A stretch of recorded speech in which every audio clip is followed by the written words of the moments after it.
नमस्कार दोस्तों, मैं Sandeep Sharma ESP Einstein science planet से आप लोगों का यहाँ स्वागत करता हूँ। आज हम जो हमारी प्लेलिस्ट है पूरा पेपर यहीं से उसके चैप्टर नंबर 6 पे पहुँच गए हैं। चैप्टर का नाम है pressure, winds, storm and cyclone. Pressure basic रहेगा, प्रेशर के ऊपर डिपेंड होते हुए हम धीरे धीरे विंड्स को समझेंगे, स्टॉर्म को समझेंगे एंड साइक्लोन को समझेंगे।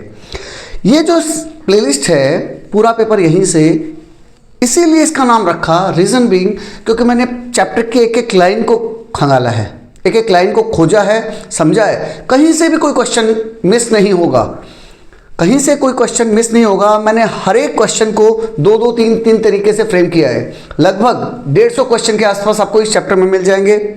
उसके बाद इस चैप्टर के में मैंने न्यूमेरिकल भी ऐड किए हैं और उसके अलावा एक एक्टिविटी भी ऐड की है कि इन केस कोई एक्टिविटी आ जाए, जैसे इस बुक में आपने देखा होगा क्यूरियोसिटी में एक्टिविटीज ज़्यादा दे रखी हैं, तो अगर कोई एक्टिविटी आ जाए एज इट इज़ तो उसको कैसे लिखना है वो भी समझाया मैंने। तो आइए स्टार्ट करते हैं चैप्टर नंबर 6।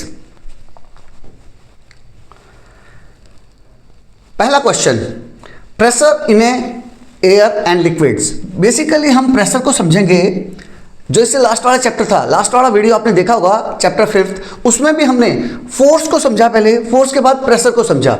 यहाँ क्या होगा, यहाँ प्रेशर से स्टार्ट कर रहे हैं, बेसिक्स वही रहेगा, कोई चेंज नहीं है। पहला question, what do you understand by pressure. Pressure की सिंपल सी डेफिनेशन ऑलरेडी क्लास 8 क्लास में ही लास्ट चैप्टर 5 में हम प्रेशर को समझ चुके हैं। प्रेशर का मतलब है force acting per unit area.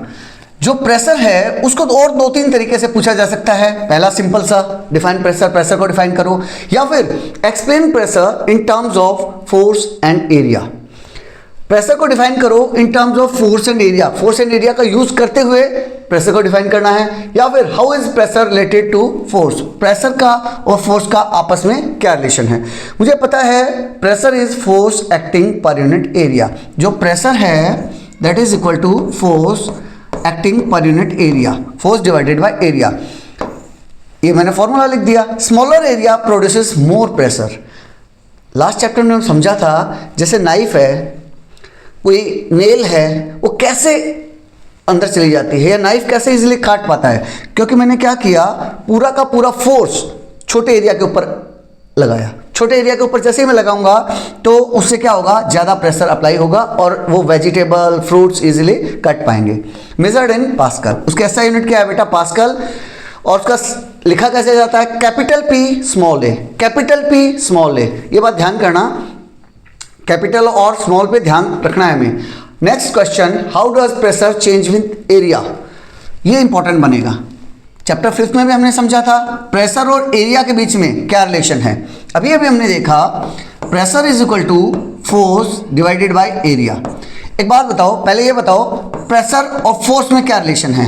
दोनों ऊपर हैं दोनों ऊपर हैं, it means pressure is directly proportional to directly proportional to the force. Pressure और फोर्स में सेम रिलेशन रहेगा। अगर मैं प्रेशर को बढ़ाऊंगा तो फोर्स भी बढ़ जाएगा, अगर मैं प्रेशर को घटाऊंगा तो फोर्स भी घट जाएगा। अब इसका उल्टा, प्रेशर, अब पूछ रहा है प्रेशर में और एरिया में क्या रिलेशन है। तो प्रेशर में और एरिया में मुझे कुछ इस टाइप का रिलेशन दिखाई दे रहा है। अब कोई कहेगा सर फोर्स कहाँ गया। फोर्स को मैं कुछ टाइम बिंग के लिए फिक्स मान लेता हूँ, फोर्स को मैं टाइम बिंग के लिए फिक्स मान लेता हूँ कि भाई वो फिक्स रहेगा, वन ही रहेगा। तो अब बताओ प्रेशर में और एरिया में क्या मतलब रिलेशन महसूस होगा। जैसे ही मैं प्रेशर को बढ़ाऊंगा तो एरिया घटता हुआ मुझे दिख रहा होगा, अगर मैं प्रेशर को घटाऊंगा तो एरिया बढ़ता हुआ दिखेगा। यानी उल्टा है, अगर एरिया बढ़ाऊंगा तो प्रेशर घटेगा, एरिया घटाऊंगा तो प्रेशर बढ़ेगा। तो इससे हम बोलते हैं pressure is inversely proportional to the area. Pressure और एरिया के बीच में उल्टा रिलेशन है, वही समझेंगे। Why do sharp object exerts more pressure. जो चीज़ें, जो शार्प ऑब्जेक्ट्स होते हैं, जैसे मुझे चाकू मारना आपके पेट के अंदर, तो मैं जो चाकू मारूंगा वो बताओ मूवीज में दिखाते हैं ना, तो चाकू आगे से कैसा होगा, पतला होगा। अगर मैं दूसरे साइड से, ब्लड साइड से मारना चाहूँ तो वो मेरे पेट के अंदर घुस पाएगा क्या, नहीं घुस पाएगा। क्यों, क्योंकि बेटा वो शार्प ऑब्जेक्ट नहीं है। क्योंकि मान लिया 10 न्यूटन फोर्स मेरे मसल्स ने, मेरे हाथ ने 10 न्यूटन फोर्स अप्लाई किया। अब वो 10 न्यूटन फोर्स इतू से, बिल्कुल छोटा सा पॉइंट देख रहे हो, बिल्कुल छोटे से पॉइंट के ऊपर 10 न्यूटन फोर्स लग रहा है, तो मेरी स्किन के अंदर वो एंटर कर जाएगा। वेयरएज अगर इसके उल्टे साइड से मैं मारना चाहूँ, जो कि चौड़ा है, जिसका एरिया बढ़ गया, तो वही 10 न्यूटन फोर्स एरिया, बड़े एरिया के ऊपर इंप्लाई होगा, बड़े एरिया के ऊपर अप्लाई होगा, और जब बड़े एरिया के ऊपर अप्लाई होगा तो क्या होगा, वो डिस्ट्रीब्यूट हो जाएगा, और डिस्ट्रीब्यूट होने से प्रेशर घट जाएगा। Pressure increases when area decreases, जो मैंने अभी भी बताया, प्रेशर बढ़ जाएगा अगर एरिया घट रहा होगा तो। Sharp object have small contact area, जो शार्प ऑब्जेक्ट होते हैं उनका कॉन्टैक्ट एरिया बहुत छोटा सा होता है, hence pressure becomes large, pressure बढ़ जाता है। Used in knife and needles, nail. अब जैसे नेल का एग्जांपल आपकी बुक में दे रखा है, अगर मैं नेल को पतले साइड से अगर मारूंगा तो इजीली अंदर चली जाएगी दीवार के, अगर मैं मोटे साइड से डालूंगा तो अंदर नहीं जाएगी। नेक्स्ट पूछ रहा है what is atmospheric pressure. Atmospheric pressure क्या है? Explain pressure exerted by air.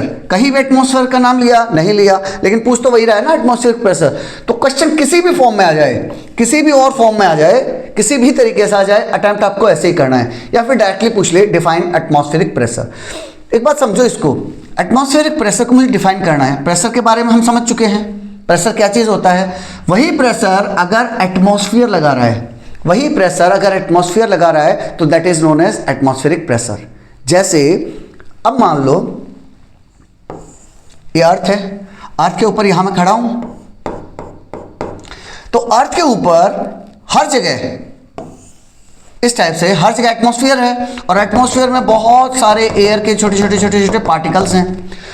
अब एक बात बताओ, अगर मैं अपने सिर को समझने जाऊं तो यहां सिर के ऊपर एक बहुत सारे यहां छोटे छोटे छोटे छोटे बहुत से मॉलिक्यूल्स होंगे, पूरा ऊपर तक जहां तक एटमॉस्फेयर है एयर का प्रेशर होगा, तो वो एयर का प्रेशर एटमॉस्फेरिक प्रेशर कहलाता है। Air exerts pressure in all direction, air चारों तरफ प्रेशर एक्सर्ट करती है, ऊपर से नीचे की तरफ भी करती है, नोन एज एटमॉस्फेरिक प्रेशर। या फिर आप डायरेक्टली कह दो pressure exerted by the atmosphere is known as atmospheric pressure, pressure exerted by the air in the atmosphere is known as atmospheric pressure. Due to the weight of air, किस कारण से मेरे सिर के ऊपर कितना फोर्स पड़ा, अगर मेरे सिर का एरिया, अगर आपको महसूस कराना चाहूं तो सिर का एरिया, अगर मेरे सिर का एरिया 15 सेंटीमीटर लंबा 15 सेंटीमीटर चौड़ा है, कुछ बच्चे बोलेंगे सर स्क्वायर थोड़ी है आपका सिर, ठीक है, मैं समझाने के लिए बोल रहा हूं कि मतलब 225 सेंटीमीटर स्क्वायर अगर मेरे सिर का एरिया है तो इसके ऊपर 2250 न्यूटन के आसपास फोर्स पड़ रहा है। समझ रहे हो, 2250 न्यूटन के आसपास फोर्स। तो हमें महसूस क्यों नहीं हो रहा? हमें महसूस इसलिए नहीं हो रहा क्योंकि अंदर की तरफ से भी मेरा ब्लड एक ब्लड प्रेशर अप्लाई कर रहा है, मेरा हार्ट बाहर की तरफ पुश कर रहा है, तो इन दोनों के बीच में एक बैलेंस बना हुआ है। It is a very good example of balance force. इसीलिए ऐसा होता है बेटा, जब हम पहाड़ों वगैरह में गए, मान लिया पहाड़ में गया, ऊंचाई पे गया, जैसे ही हाइट पे गया, तो जैसे हाइट पे जाऊंगा, मान लिया मैं यहां चला गया, अब मेरा सिर यहां पहुंच गया, तो एटमॉस्फेरिक प्रेशर कम हो गया, क्योंकि पहले इतना ज्यादा था, अब सिर्फ इतना सा रह गया, तो एटमॉस्फेयर का प्रेशर कम हो गया, लेकिन मेरे ब्लड का प्रेशर सेम है, तो होगा क्या, ब्लड अंदर से बाहर की तरफ पुश कर रहा है और एटमॉस्फेयर अंदर की तरफ पुश कर रहा है, और अंदर की तरफ से प्रेशर ज्यादा है, तो होगा क्या, अंदर वाला प्रेशर नेट फोर्स काम करेगा। वही रीजन होता है, अगर मैं पहाड़ वगैरह पे जाता हूं तो कुछ लोगों के कान में से, नाक में से खून निकलने लगता है, उसका यही रीजन होता है, क्योंकि ब्लड का प्रेशर ज्यादा बढ़ जाता है। वही समझा रखा है। Due to the weight of air, किस कारण से है, वेट ऑफ एयर के कारण से है। Affect weather and wind, atmospheric pressure का विंड के ऊपर बहुत ज्यादा असर पड़ेगा। स्पेशली इस चैप्टर में विंड के ऊपर जो एटमॉस्फेरिक प्रेशर का असर पड़ेगा, वही से स्टार्ट होगी कहानी। स्टॉर्म आएंगे, थंडर स्टॉर्म आएंगे, साइक्लोन आएंगे, वो सब इसके कारण से होगा, और ये सब हमारे वेदर को तो इंपैक्ट करते ही हैं। Question 4, how can you prove that air exerts pressure, कैसे आप प्रूव कर सकते हो कि एयर प्रेशर एक्सर्ट करता है। Explain activity showing air pressure, एक एक्टिविटी को एक्सप्लेन करो जिसमें आपको एयर प्रेशर के बारे में पता चल रहा हो। या फिर why does inverted glass hold water, आपने यूट्यूब वगैरह पे देखा होगा, एक गिलास लिया मैंने, गिलास में पानी भर लिया, गिलास में पानी भरने के बाद मैंने कार्डबोर्ड का टुकड़ा लिया, उसके ऊपर यूं लगा दिया, यूं लगाने के बाद अभी तक पानी नहीं गिरेगा। क्यों नहीं गिरेगा? क्योंकि गिलास सीधा खड़ा है। अब मैं क्या करूं, उसको उल्टा कर दूं, उल्टा करने के बाद भी आप क्या देखोगे, मैं हाथ हटा लिया लेकिन कार्डबोर्ड वहीं चिपका हुआ है। कार्डबोर्ड वही चिपका हुआ है, उस पानी को नीचे की तरफ अट्रैक्ट किया जा रहा है, किसके द्वारा? ग्रेविटेशन पुल के द्वारा। ग्रेविटेशन पुल उसको अट्रैक्ट कर रहा है, इवन देन पानी नीचे नहीं गिर रहा। इस एक्टिविटी के पीछे का रीजन क्या है? इस एक्टिविटी के पीछे का रीजन है एटमॉस्फेरिक प्रेशर। क्यों? क्योंकि जब मैंने वो कार्डबोर्ड यहां लगाया तो नीचे की तरफ से एयर, जो पूरी एटमॉस्फेयर की एयर है, वो भी उसके ऊपर एक प्रेशर अप्लाई कर रही है, that is known as atmospheric pressure.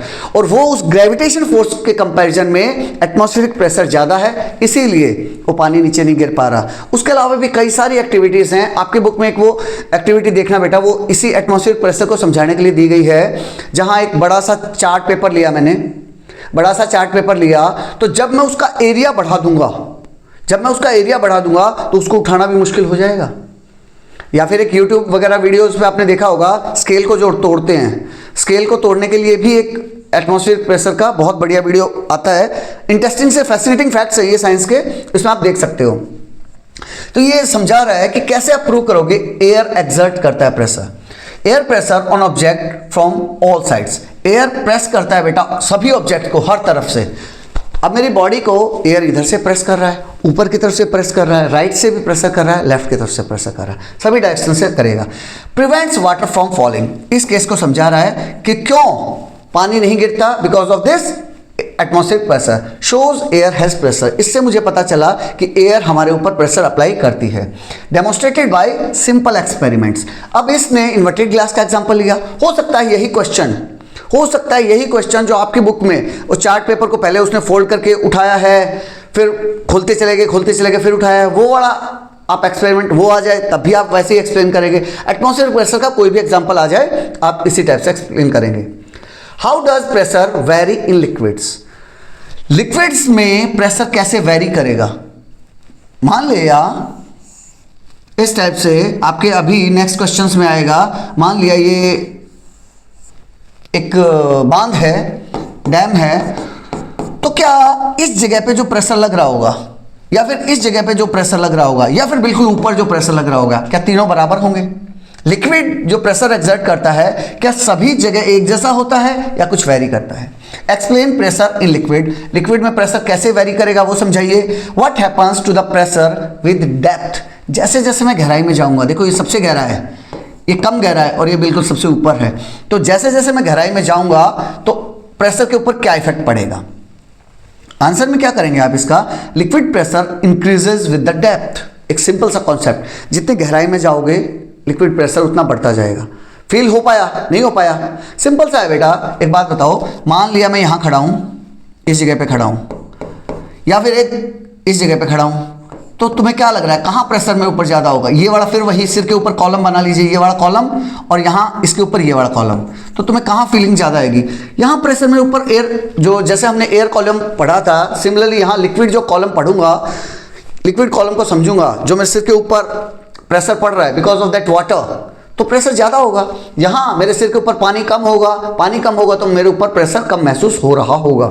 इसीलिए liquid pressure increases with the depth. जैसे जैसे गहराई में जाऊंगा लिक्विड प्रेशर बढ़ता जाएगा। Lower parts experience more pressure. इसीलिए जो लोअर पार्ट्स होते हैं, जैसे यहां डैम का जो निचला हिस्सा है, वो ज्यादा प्रेशर फील करते हैं। Act in all direction. हाँ, सभी डायरेक्शन में एक्ट करेगा, इधर भी करेगा, बाहर की तरफ भी करेगा, इधर भी करेगा, और बोर्ड के अंदर की तरफ भी करेगा, सभी डायरेक्शन में अप्लाई करेगा। Important in dam construction. Dam construction में मैटर करेगा। जैसे अभी हमने समझाया, नेक्स्ट क्वेश्चन वही है, why are the dams wider at the bottom. जो डैम्स बनाए जाते हैं, जब उनको कंस्ट्रक्ट किया गया, तो नीचे से, यहां से देखो कितनी चौड़ाई है, ऊपर जैसे जैसे ऊपर जा रहा हूं चौड़ाई घट रही है। क्यों घट रही है? क्वेश्चन यही है। Explain dam structure using pressure concept. Pressure का कॉन्सेप्ट सेम वही लिक्विड वाली बात है बेटा।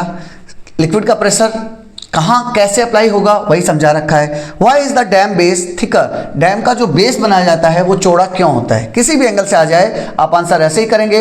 Water pressure increases with the depth. जैसे जैसे गहराई में जाएंगे वाटर प्रेशर बढ़ता जाएगा। Bottom experience maximum pressure. जो लोअर पोर्शन होगा वो सबसे ज़्यादा प्रेशर वही होगा। Thicker base provide strength. तो इसलिए मैंने क्या किया, बेस को चौड़ा कर दिया। बेस को क्या किया? चौड़ा कर दिया, जिससे स्ट्रेंथ अच्छी खासी मिलेगी। इससे होगा क्या? Prevents breaking of dam. तो जो डैम है वो नहीं टूटेगा। इसके बाद हम इसी चैप्टर के सेकंड पार्ट पे पहुंच रहे हैं। यहां प्रेशर को हम समझ चुके हैं, अब विंड्स कैसे बनेंगी और एयर का मूवमेंट कैसे होगा उसके बारे में समझ रहे हैं। What is wind? हर एक लाइन को मैंने बहुत गहराई में गया हूं बेटा, बहुत गहराई में गया हूं, एक एक वर्ड को ढूंढा है। विंड है तो विंड कैसे बनी, सीधा डिफाइन करो विंड क्या है। स्टॉर्म है तो स्टॉर्म कैसे बना, थंडर है तो थंडर कैसे बना, उसका कंस्ट्रक्शन कैसे हुआ, कैसे वो डेवलप हो रहा है, साइक्लोन में कैसे बन रहा है। एक एक क्वेश्चन को मैंने डिटेल में समझाया है।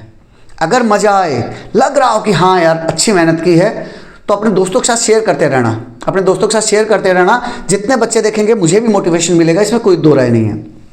नेक्स्ट है what is wind? Explain movement of air. एक जगह बोला उसने विंड क्या है, इसी क्वेश्चन को दूसरे तरीके से पूछ सकता है, मोमेंट ऑफ एयर। अब बच्चा बोलेगा कि सर मोमेंट ऑफ एयर तो मैंने पढ़ा ही नहीं था। अरे भाई विंड भी तो वही चीज़ है ना, विंड भी तो वही चीज़ है, इसीलिए मैंने अलग अलग तरीके से, या फिर सिंपल सा तरीका क्या है, विंड को डिफाइन कीजिए। Wind is a moving air. Wind क्या चीज़ है? जब हवा एक जगह से दूसरी जगह मूव कर रही है तो वो विंड बन जाती है।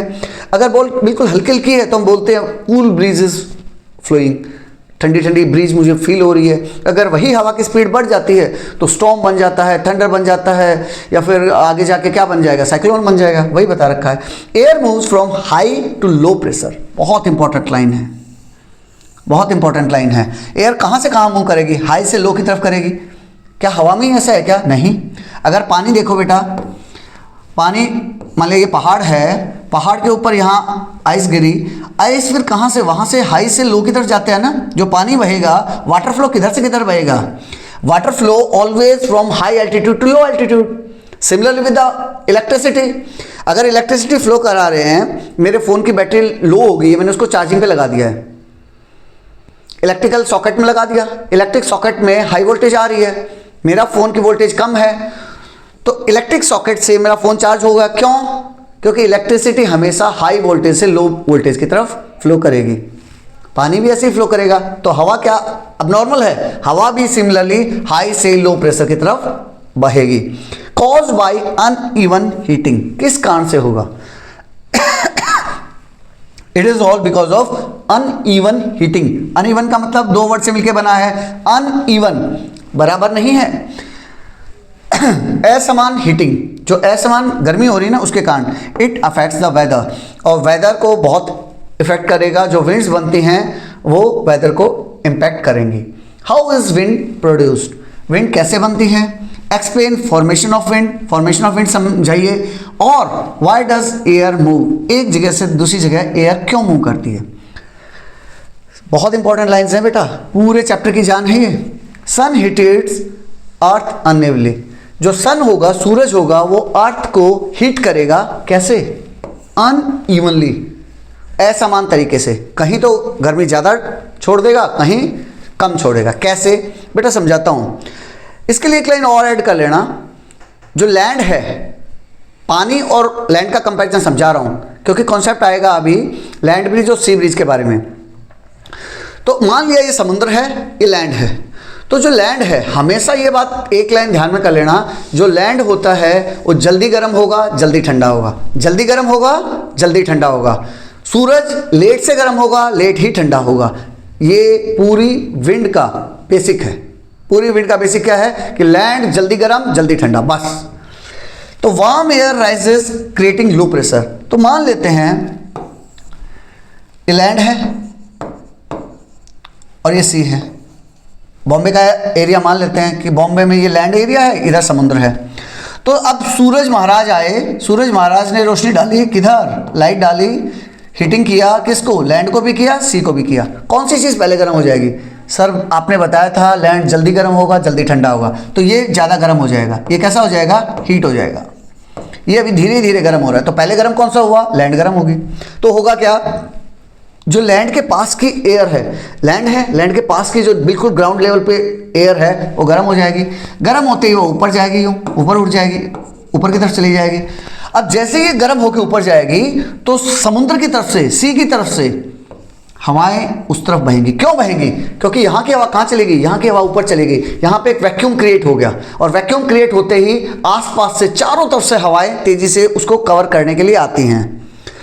सी की हवा ठंडी है तो वो और तेजी से आएगी। सी की हवा, क्योंकि ठंडी चीज को गर्म होना है, वो इधर आएगी। तो इसीलिए दिन के टाइम में, क्योंकि सूरज निकला हुआ है, दिन के टाइम में सी की तरफ से लैंड की तरफ हवाएं चलती हैं, जिसे हम क्या बोलते हैं, जिसे हम बोलते हैं sea breeze. That is known as sea bridge.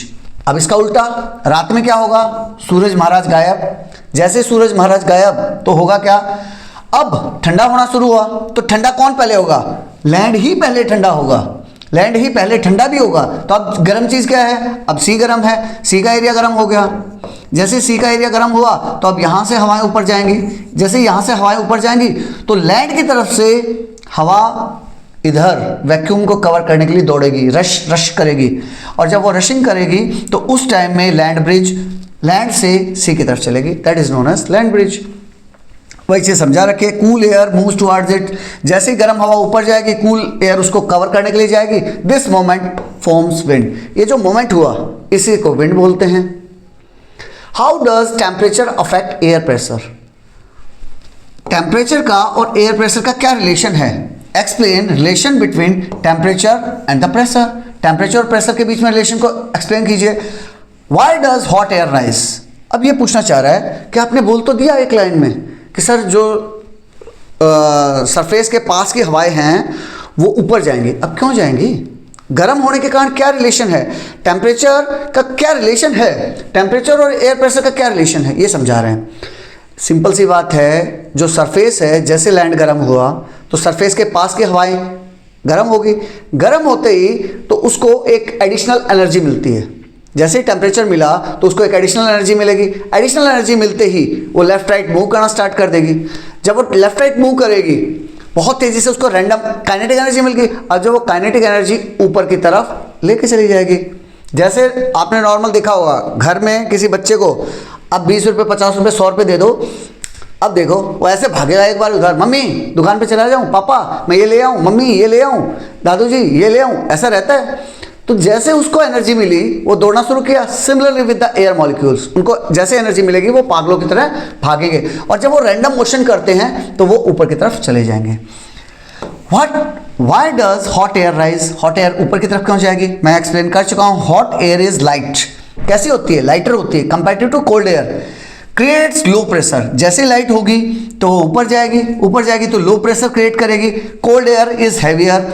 तो कोल्ड एयर कैसी होगी, हवा भारी होगी। It moves toward the low pressure area, तो वो उसको कवर करने के लिए उसकी तरफ दौड़ेगी, जैसे मैंने अभी सी ब्रिज और लैंड ब्रिज में समझाया।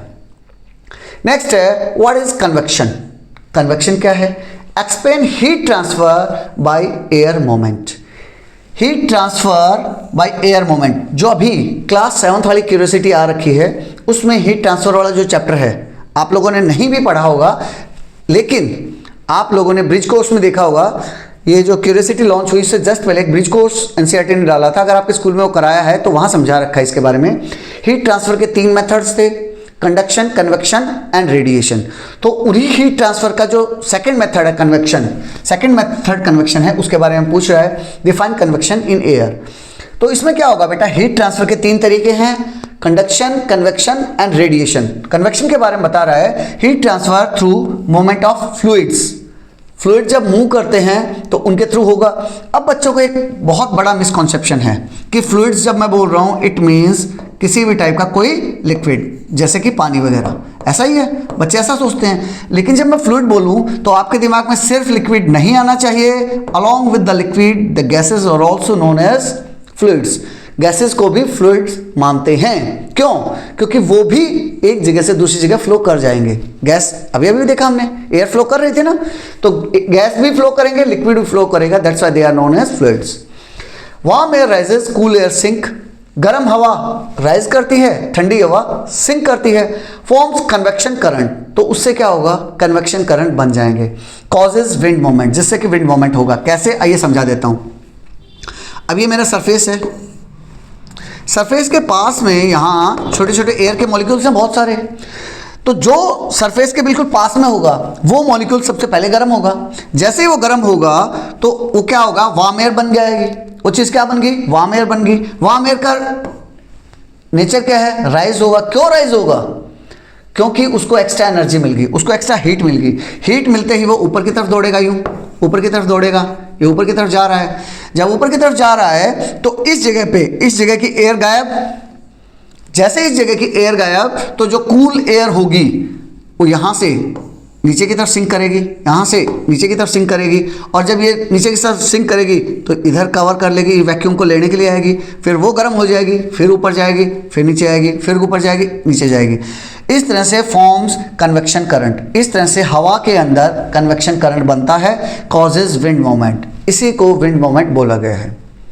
क्लास 7th में इसी कन्वेक्शन को समझाने के लिए एक बड़ा प्यारा सा एक्सपेरिमेंट समझा रखा है आपको।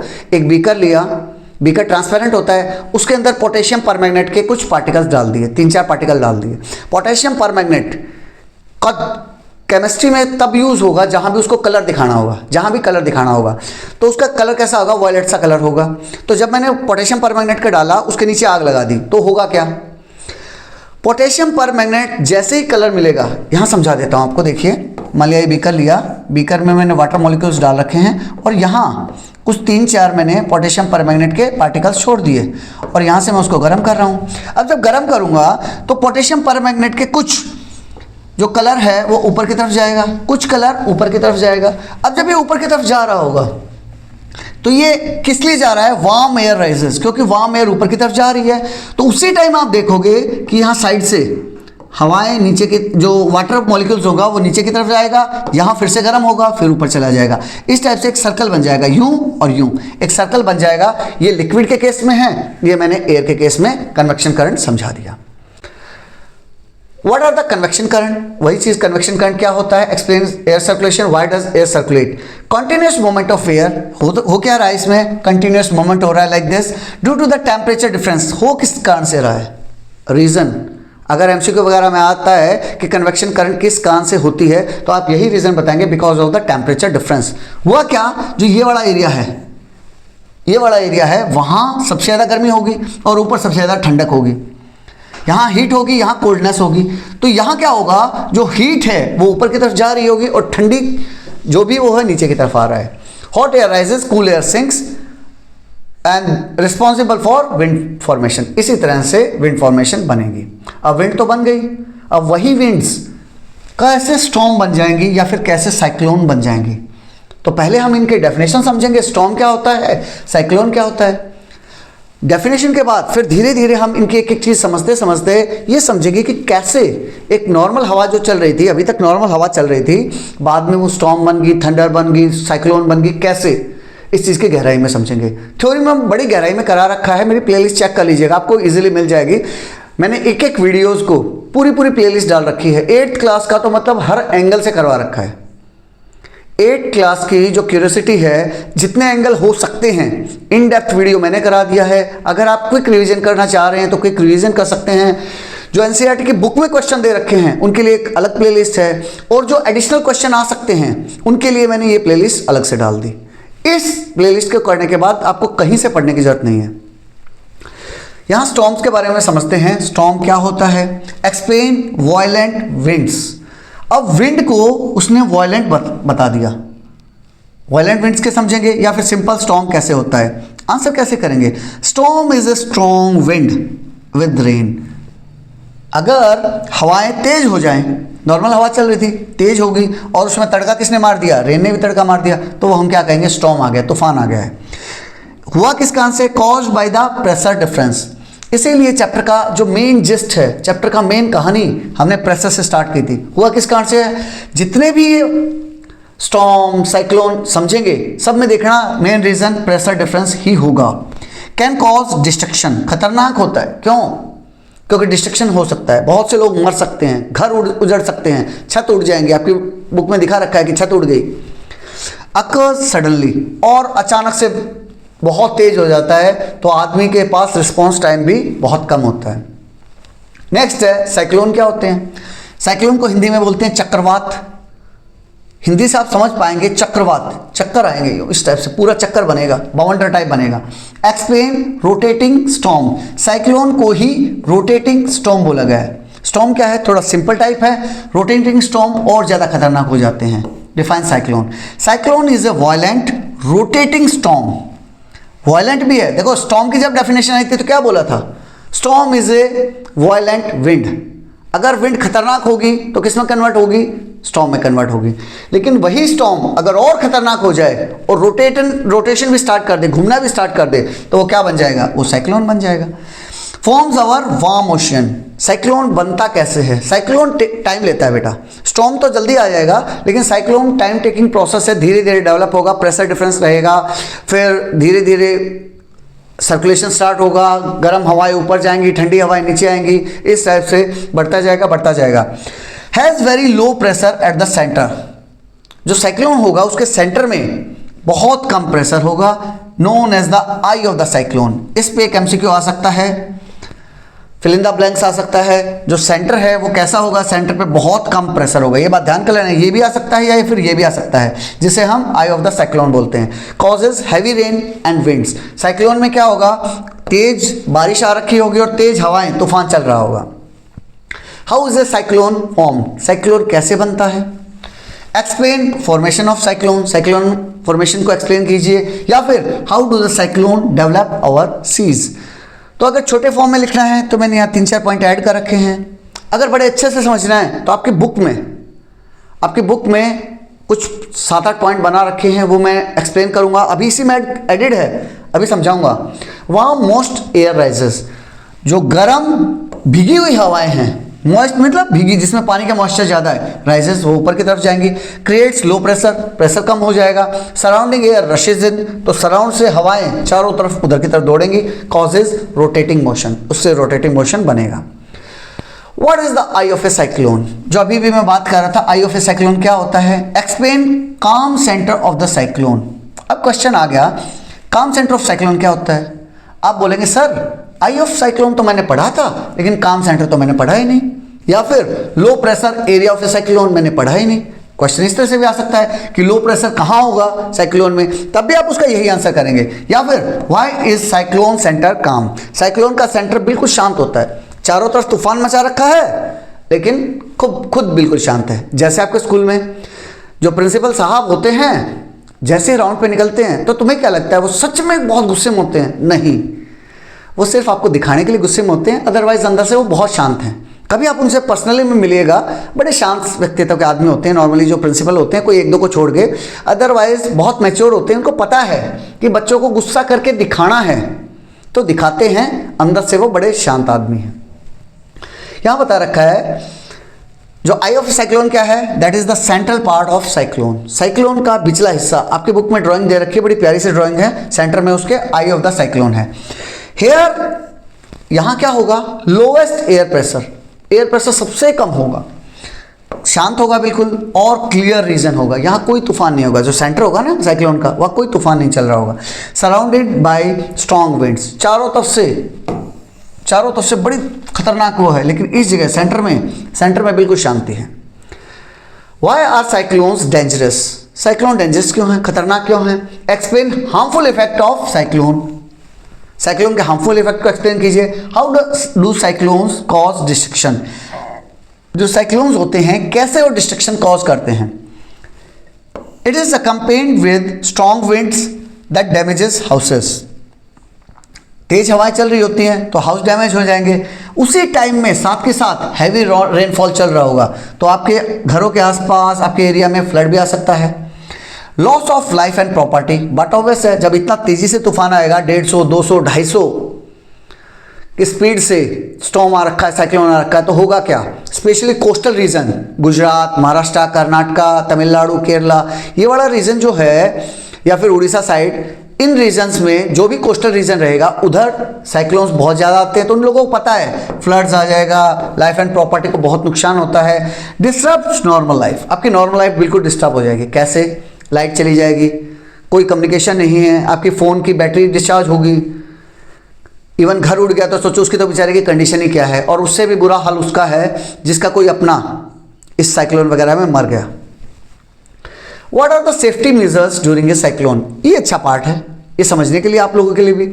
अगर कहीं से मैसेज मिल गया, आपको पता चल गया, आजकल सैटेलाइट वगैरह के थ्रू हमें पता चल जाता है वेल इन एडवांस कि साइक्लोन आने वाला है, तो आप क्या क्या सेफ्टी मेजर लेंगे? और how can we protect our self from cyclone? Cyclone से हम अपने आप को कैसे बचा सकते हैं, और explain cyclone safety rule, cyclone के सेफ्टी रूल क्या है। स्टे इंडोर, जैसे आपको पता चल जाए तो ये नहीं है कि चलो देख के आते हैं, थोड़ा उधर समुद्र की तरफ देख के आते हैं कैसा तूफान आ रखा है, वीडियो में तो दिखा रखा है कि बहुत ऊंची ऊंची लहरें हैं, तो वो देखने की चीज़ नहीं है। अपने घर में रहिए। Switch off the electricity, electricity को बंद कर दीजिए। रीज़न बीइंग कि अगर मान लिया आपने सब कुछ ऑन छोड़ रखा है और तूफान आ गया और कहीं शॉर्ट सर्किट वगैरह हो गया, तो तूफान से तो कम नुकसान हुआ, आपके घर में वैसे आग लग गई शॉर्ट सर्किट वगैरह के कारण।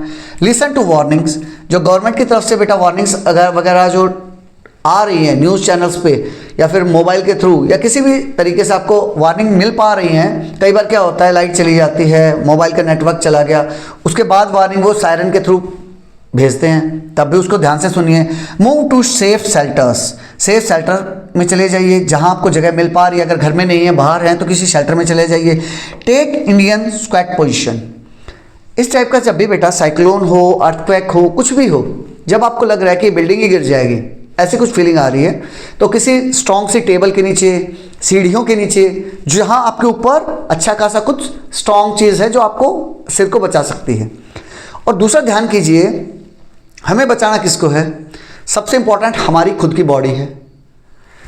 ठीक है, पैसा वो सब उस पर ध्यान मत दीजिए कि मेरी टीवी टूट गई, मेरा फ्रिज टूट गया, वो आ जाएगा। अगर आप जिंदा रहेंगे तो सब कुछ हो जाएगा। और हमारी बॉडी में भी स्पेशल हमारा ब्रेन, हार्ट, लीवर, जो भी चीज़ें हैं उनको इस टाइप से इंडियन स्क्वैट पोजीशन, जिसे हम हिंदी में क्या बोलते हैं, उकड़ू बैठ जाते हैं, उस टाइप से उकड़ू बंद बैठ जाइए और अपने आप को सेव करने की कोशिश कीजिए। ये रियल लाइफ प्रॉब्लम्स हैं बेटा, सिर्फ एग्जाम के लिए नहीं है। ये क्वेश्चन अच्छा था, ये आपको पता होना चाहिए। What is a cyclone warning system, cyclone warning system क्या है। वार्निंग मतलब चेतावनी, साइक्लोन के बारे में चेतावनी मिलती है, ऐसा कौन से सिस्टम के थ्रू मिलती है। How are cyclones predicted, cyclone कैसे प्रिडिक्ट किए जाते हैं। प्रिडिक्ट मीन्स अंदाजा लगा लेना कि अब आएगा, 2 दिन बाद आएगा, 2 दिन बाद यहाँ बॉम्बे में टकराने वाला है, 2 दिन बाद केरला के तट से टकराएगा, 4 दिन बाद गुजरात पहुंच जाएगा, लाइक दैट ऐसे न्यूज़ आती रहती हैं। एक्सप्लेन साइक्लोन फोरकास्टिंग, साइक्लोन की फोरकास्टिंग समझाइए। फोरकास्टिंग मीन्स उसके बारे में पहले से बता देना, फोरकास्ट कर देना कि भाई 3 दिन बाद बॉम्बे टकराएगा, 5 दिन बाद गुजरात पहुंच जाएगा, उसके 1 दिन बाद वहां पहुंच जाएगा, इसके 1 दिन बाद वहां पहुंच जाएगा, like that. Uses satellites and radar, इस सब वार्निंग सिस्टम के लिए हम क्या यूज करते हैं बेटा, आज के टाइम में बहुत से सैटेलाइट छोड़ रखे हैं जो वेदर सैटेलाइट्स कहलाते हैं, जिन्हें वो सैटेलाइट्स और रडार का यूज करते हुए प्रिडिक्शन किया जाता है। Tracks wind speed and pressure, वो 2 चीज़ों का यूज करेंगे।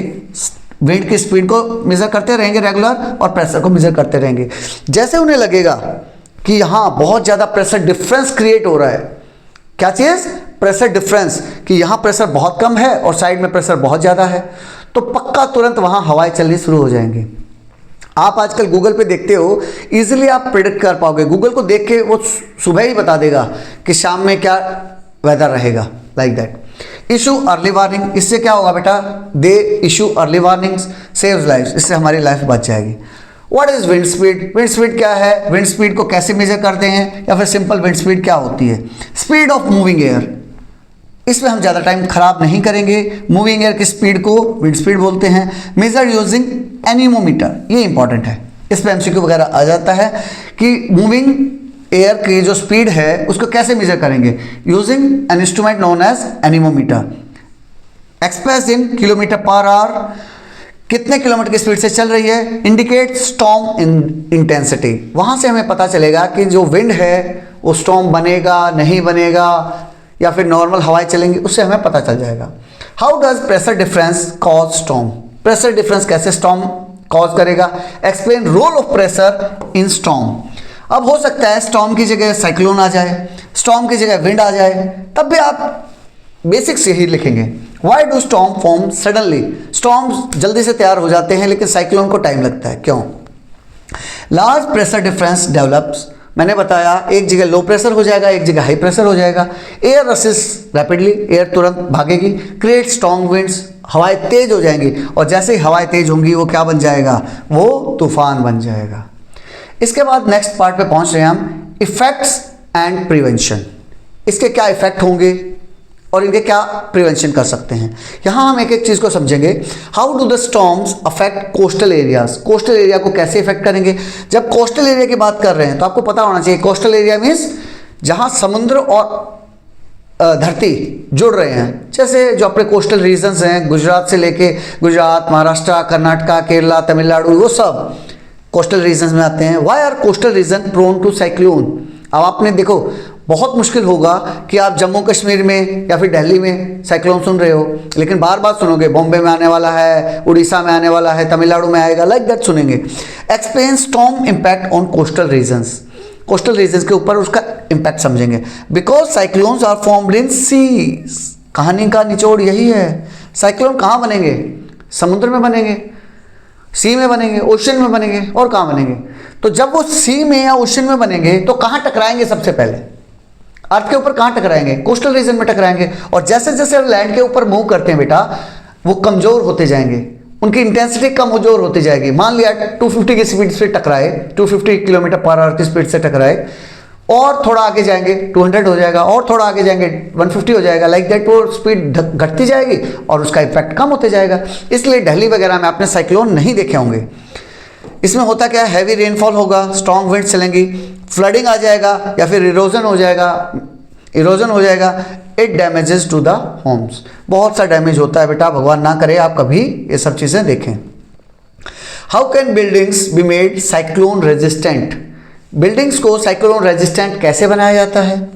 What precaution reduce cyclone damage, ऐसे कौन से प्रिकॉशन हैं जिनको लेके हम साइक्लोन डैमेज से बच सकते हैं। या फिर एक्सप्लेन साइक्लोन सेफ कंस्ट्रक्शन, भाई मैं घर बना रहा हूँ और अनलकीली मेरा घर कहाँ है, साइक्लोन प्रोन एरिया में है। साइक्लोन प्रोन एरिया में जब मैं बोल रहा हूँ तो आपको फीलिंग आ रही होगी कोस्टल रीजन के आसपास होगा कहीं, फिर इसका मतलब सर आपका घर। तो वहाँ क्या होगा, मुझे कुछ ऐसे साइक्लोन से बचते हुए कंस्ट्रक्शन करने पड़ेंगे। तो मुझे क्या करूँगा, मैं फाउंडेशन ज़बरदस्त बनाऊँगा। और मान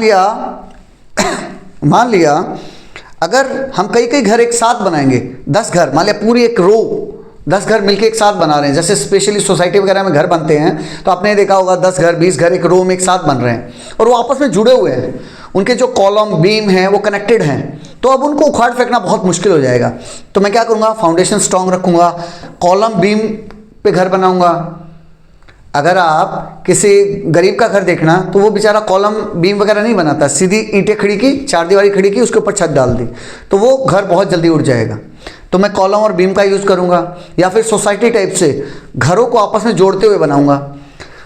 स्लोपिंग रूफ रखूँगा, रूफ इस टाइप की रहेंगी जिनके ऊपर कम से कम इम्पैक्ट आए। रीइंफोर्स्ड वॉल्स, रीइंफोर्स्ड वॉल का मतलब क्या होता है बेटा, रीइंफोर्स, फिर से इन्फोर्स किया है मैंने उसको। कैसे, मैं उसमें सरिये वगैरह यूज़ करूँगा, स्टील रोड्स यूज़ करूँगा, अच्छा खासा कॉलम बीम, ये सब जो भी है उन्हें हम रीइंफोर्स वॉल बोलते हैं, जिनको जानबूझ के मजबूत बनाया जाता है। प्रॉपर प्लानिंग के साथ बनाऊंगा, किसी इंजीनियर वगैरह से मैप बनवा के फिर उसके बाद घर बनाऊंगा, सच दैट मेरा घर साइक्लोन सेफ कंस्ट्रक्शन से बने। अब डिजास्टर मैनेजमेंट के बारे में पूछ रहा है कि डिजास्टर मैनेजमेंट क्या होता है।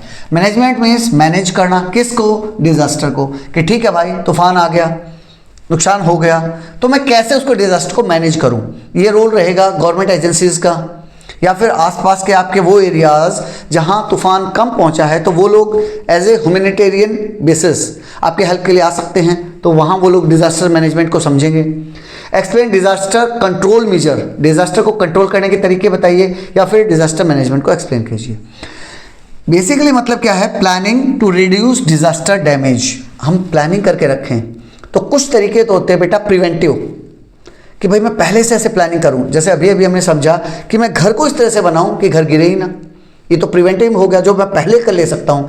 एक होता है ड्यूरिंग दैट साइक्लोन, जब साइक्लोन आ रखा है तब मैं कौन से तरीके यूज करूं। जैसे मैंने बताया कि मैं घर के अंदर रहूंगा, स्क्वाट, इंडियन स्क्वाट पोजीशन में ऐसे उकड़ू करके और अपने आप को ऐसे सेव करके रखूंगा, ये ड्यूरिंग द साइक्लोन हो गया।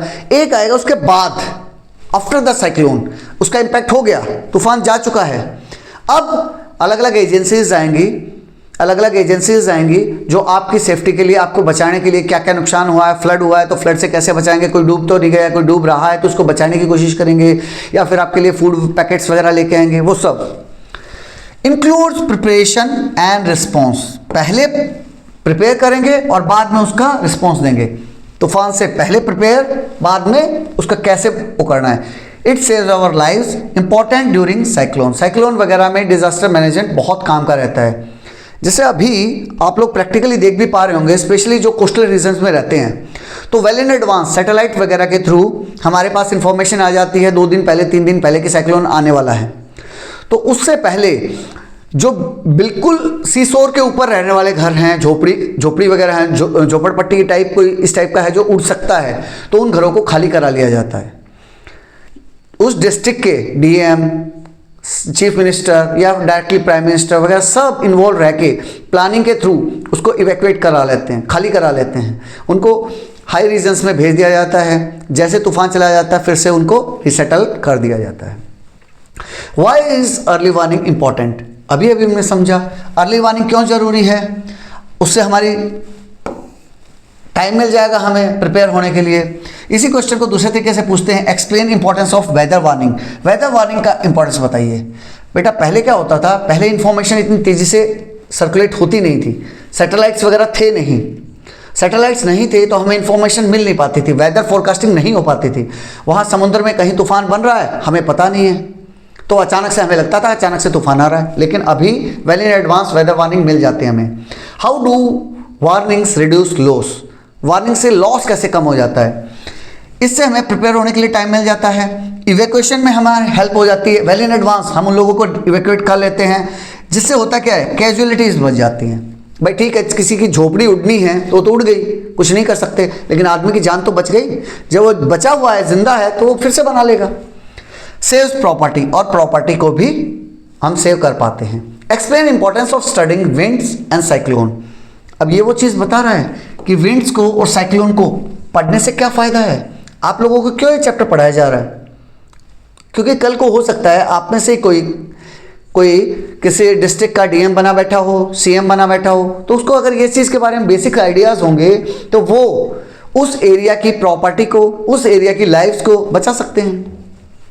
Why should we learn about storms, हमें स्टॉर्म्स के बारे में क्यों समझना चाहिए। State uses of studying weather, weather को पढ़ना इतना ज़रूरी क्यों है, उसके यूज़ बताइए। इससे हेल्प मिलती है बेटा प्रिडिक्ट डिजास्टर, डिजास्टर को हम प्रिडिक्ट कर पाएंगे। Improve safety major, safety major को इम्प्रूव कर पाएंगे। Protects life and property, main फंडा तो यही है, चाह भी तो यही रहे हम, लाइफ को बचा लें और प्रॉपर्टी को बचा लें। Useful in planning, well in advance हम प्लान कर पाते हैं। Explain the statement pressure difference is the root cause of winds and the storm, मैं पहले क्वेश्चन से बताता आ रहा हूँ, इस चैप्टर की जान है ये प्रेशर डिफरेंस। उसी के ऊपर जैसे प्रेशर डिफरेंस होगा विंड क्रिएट होगी, विंड में और ज़्यादा प्रेशर डिफरेंस क्रिएट होगा, स्टॉर्म बन जाएंगे, थंडर बन जाएगा, थंडर स्टॉर्म बन जाएगा, साइक्लोन बन जाएंगे, सब ये प्रेशर डिफरेंस का खेला है, वही एक्सप्लेन करना है। Why are winds link to pressure, winds का और प्रेशर का ये आपस में लिंक क्यों है, ये आपस में लिंक क्यों है। इसकी जगह हो सकता है विंड की जगह साइक्लोन आ जाए, विंड की जगह थंडर आ जाए, विंड की जगह स्टॉर्म आ जाए, कुछ भी आ जाए, प्रेशर के साथ रिलेशन समझाना है। Explain relationship between pressure and the storm, ये देखो विंड की जगह उसने क्या डाल दिया, स्टॉर्म डाल दिया। अब स्टॉर्म का और प्रेशर का रिलेशन बताओ। आंसर सभी का एक ही रहेगा, air moves from high to low pressure, keyword है बेटा, स्टार मार्क कर लीजिए, इसको रट लीजिए, कहे था हाई टू लो प्रेशर में बहेगी हमेशा। बच्चे फिर भी इतना समझाने के बाद भी उल्टा लिख के आ जाते हैं, लो से टू हाई लिख के आ जाते हैं। इससे क्या होगा, create wind large pressure difference, अब वही प्रेशर डिफरेंस बढ़ते चला गया, बढ़ते चला गया, बढ़ते चला गया, डेवलप होते चला गया, उससे स्टॉर्म बन जाएगा। Basis of the weather phenomena, और ये स्टॉर्म है, इसी से फिर आगे साइक्लोन वगैरह बनते जाएंगे। Why do camel feet help it walk easily on sand, जैसे हम पहले चैप्टर से लास्ट वाला चैप्टर है ना, चैप्टर नंबर 5, वहाँ भी हमने सेम क्वेश्चन पढ़ा था, कैमल का फीट उसे कैसे हेल्प करता है। बट ऑब्वियस है, कैमल का फीट का साइज बड़ा होता है, एरिया बड़ा होता है, तो प्रेशर कम हो जाता है, तो इजीली वॉक कर पाएगा। उसका पैर कैसा होगा, ब्रॉड एंड फ्लैट होगा। इसका उल्टा भी आ सकता है, इसका उल्टा भी आ सकता है कि कोई लड़की है जो हाई हिल की सैंडल पहन के गलती से मरुस्थल में पहुंच गई, जैसलमेर पहुंच गई, अब बताइए वो चल नहीं पा रही, क्यों नहीं चल पा रही? तो उसका भी आप इसका उल्टा रीज़न बता देंगे, क्योंकि उसने छोटे से एरिया के ऊपर पूरा वेट उस पेंसिल हिल के ऊपर कंसंट्रेटेड है।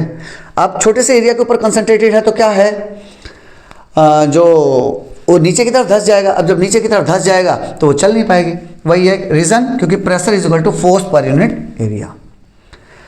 Y do school bags have wide straps? आपकी बुक में जो चैप्टर स्टार्ट हो रहा है वो यही चैप्टर की स्टार्टिंग ऐसे कर रखी है कि दो भाई बहन हैं, एक बच्चा, दोनों बच्चों के बैग सेम साइज के हैं, सेम वेट के हैं, मान लेते हैं 10 kg था। जो लेकिन बॉय है उसके स्टेप बहुत पतली है, उसी के कंपैरिजन में जो गर्ल है उसकी बहन है उसके स्टेप चौड़े हैं, बैग के स्टेप चौड़े हैं, तो उसको कोई दिक्कत नहीं आ रही है। क्यों नहीं आ रही है? क्योंकि वही 10 kg उसके बहुत बड़े एरिया के ऊपर प्रेशर डाल रहा है, तो वो प्रेशर डिस्ट्रीब्यूट हो जा रहा है। वही अगर लड़के की बात करें तो लड़के का बेचारा बिल्कुल पतले से एरिया के ऊपर पूरा वेट कंसंट्रेटेड है, तो वो उसको महसूस होगा। कभी आपने महसूस किया होगा, आप पतंग उड़ा रहे हैं, पतंग उड़ाते वक्त वो पतली सी जो पतला सा धागा है, वो पतला सा धागा आपकी स्किन के अंदर पेनिट्रेट कर जाता है, कई बार आपकी स्किन को काट देता है। क्यों काट देता है?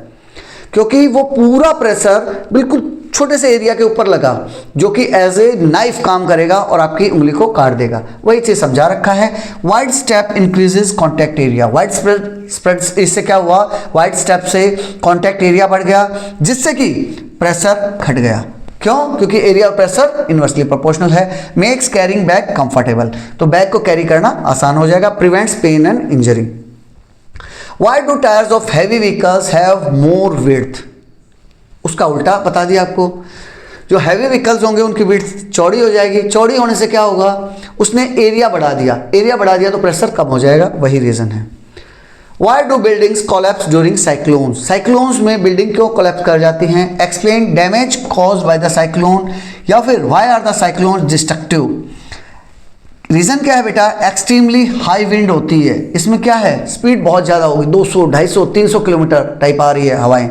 Sudden pressure changes, pressure change हो जाएगा, तो weak structure can not withstand force, तो जितना तेज़ी से टकराएगा, जितना तेज़ी से टकराएगा, तो वो जो स्ट्रक्चर है, मान लिया ये मेरा घर है और उससे उतना तेज़ी से हवा टकराएगी, स्ट्रॉन्ग विंड्स टकराएंगी तो घर गिर जाएगा, लीड्स टू डिस्ट्रक्शन, जिससे कि डिस्ट्रक्शन होगा। Why is it dangerous to stand near trees during storms? तूफान के टाइम में पेड़ के पास खड़ा होना क्यों खतरनाक है? Explain storm safety rule, storm के सेफ्टी रूल बताइए। Why should trees be avoided in storm? तूफान के टाइम में ट्री के पास खड़ा मत होइए। क्यों? क्योंकि strong winds uproot trees, अगर तूफान आ रखा होगा तो हो सकता है वो पेड़ गिर जाए, ब्रांचेस में फॉल, उसके ब्रांचेस गिर सकती हैं, high risk of injury and safety hazard है। इसके अलावा लाइटनिंग अगर हो रही है तब भी आप किसी लंबे पेड़ के पास मत खड़े होइए, सबसे सेफ रहेगा खुले ग्राउंड में खड़े रहिए, पेड़ के पास मत खड़े होइए क्योंकि लाइटनिंग भी आपके ऊपर गिर सकती है। Why do flying kites need wind? पतंग उड़ाना है, आज मैं पतंग नहीं उड़ा पा रहा, क्यों नहीं उड़ा पा रहा? अब मुझे पता नहीं है, मैंने साइंस पढ़ी नहीं है। अगर जिस बच्चे ने साइंस को ढंग से पढ़ा है उसको पता है विंड जरूरी है पतंग को उड़ाने के लिए। क्यों? Explain kite flying using air pressure. Air pressure का यूज करते हुए समझाइए कि काइट कैसे फ्लाई करेगी। How does wind help in flying a kite? Answer में सबका सेम रहेगा, wind creates pressure difference. Sir ये कितनी बार आएगा ये वर्ड, मैं भी बोर हो गया पढ़ाते पढ़ाते। Pressure difference, pressure difference, pressure difference. Higher pressure below kite, kite के नीचे की तरफ प्रेशर ज़्यादा होगा, ऊपर की तरफ कम होगा। जब नीचे की तरफ ज़्यादा होगा, ऊपर की तरफ कम होगा, तो काइट ऊपर की तरफ चली जाएगी। काइट लिफ्ट अपवर्ड, तो काइट ऊपर की तरफ चली जाएगी। Why does hot air balloon rise upward? Hot air balloon ऊपर की तरफ क्यों चला जाता है? Explain balloon movement using air pressure. या फिर why does hot air rise? Hot air क्यों राइज करती है? हॉट एयर बैलून बोल दीजिए, हॉट एयर बोल दीजिए, एक ही रीजन है। हॉट एयर इज लाइट, हल्की हो जाती है। हल्की क्यों हो जाती है? जैसे हम उसको गर्म करते हैं उसको एक एडिशनल एनर्जी मिलती है, उसके पार्टिकल तेजी से इधर उधर मूव करते हैं, और मूव करते हैं इस कारण से वो हल्की हो जाती है क्योंकि वो एरिया ज़्यादा कवर करने लग जाती है, क्योंकि उसका वॉल्यूम बढ़ जाता है। इसीलिए क्रिएट्स लो प्रेशर, जिससे होगा क्या, लो प्रेशर क्रिएट हो जाएगा। Surrounding cold air pushes it up, जो साइड की हवाएं हैं वो उसको ऊपर की तरफ धकेलेंगी और जो गर्म हवा है वो ऊपर चली जाएगी, इसीलिए बैलून राइज करेगा। What is lightning? लाइटनिंग आपके चैप्टर में दिया नहीं है लेकिन कोरिलेटेड है, इसलिए मैंने ऐड किया है, बच्चे को बेसिक नॉलेज होना चाहिए। What do you understand by lightning? यहाँ मैंने सीधे क्वेश्चन ऐड किए हैं, लाइटनिंग क्या होता है, थंडर क्या होता है, थंडर स्टॉर्म क्या होता है, साइक्लोन क्या होता है, सीधे क्वेश्चन ऐड किए हैं। Lightning is a sudden electric spark in the atmosphere. Atmosphere में अचानक से इलेक्ट्रिक स्पार्क होता है। It occurs due to the electric charge build up in clouds. Clouds में इलेक्ट्रिक चार्ज डेवलप हो जाता है। कैसे होता है बेटा, ये समझो, मान लिया दिस इज द अर्थ और ये क्लाउड्स हैं। अब जब क्लाउड्स बार बार एक दूसरे से टकराते हैं तो होगा क्या, उसके अंदर बेटा चार्ज डिस्ट्रीब्यूशन हो जाएगा। पॉजिटिव चार्ज मान लिया नीचे की तरफ डेवलप हो गया, नेगेटिव चार्ज क्लाउड के ऊपर की तरफ डेवलप हो गया यहां। इसका जस्ट अपोजिट अर्थ में भी नेगेटिव चार्ज डेवलप हो गया। अब होता क्या है, अब क्लाउड और अर्थ के बीच में क्या है, यहां बहुत सारी हवा है। यहाँ क्या है, यहाँ हवा ही है, हवा के मॉलिक्यूल्स हैं। और air is working as a insulator. Air is a good insulator, अच्छा इंसुलेटर है। 100% इंसुलेटर तो कुछ हो ही नहीं सकता, इसलिए उसको पुअर कंडक्टर बोलते हैं। कैसा कंडक्टर है, पुअर कंडक्टर है, यानी लाइट को पास नहीं करने देगा। लेकिन होगा क्या, इसमें चार्ज बढ़ते जाएंगे बिकॉज ऑफ दैट फ्रिक्शन के कारण चार्ज बढ़ते जाएंगे, डेवलपमेंट होता रहेगा। तो कुछ टाइम तक तो ये होल्ड कर पाएगा, जो बीच का एरिया है उसको होल्ड कर पाएगा। लेकिन जब वोल्टेज वहाँ बहुत बढ़ती जाएगी, 10,000, 15,000, 20,000, 30,000, इतना वोल्ट बढ़ गया, तो होगा क्या, अचानक से एक सडन इलेक्ट्रिक स्पार्क पैदा होगा और यहाँ से सीधा ग्राउंड में वो 20,000 है, 30,000 है, 50,000 वोल्ट है, पूरा का पूरा जमीन में चला जाएगा। It occurs due to the electric charges built up in the clouds. Cloud में जो इलेक्ट्रिक चार्जेस डेवलप हुए उस कारण से हुआ। It releases a huge amount of energy. इससे होगा क्या, बहुत बड़ी अमाउंट में एनर्जी डेवलप होगी इन ए वेरी शॉर्ट टाइम, कुछ फ्रैक्शन ऑफ सेकंड में। तुरंत आपको लाइटिंग होती दिखाई देगी। Lighting produces bright light and heat. उससे क्या होगा, ब्राइट लाइट दिखाई देगी आपको जो दिखती है, और बहुत ज़्यादा हीट जनरेट होगी।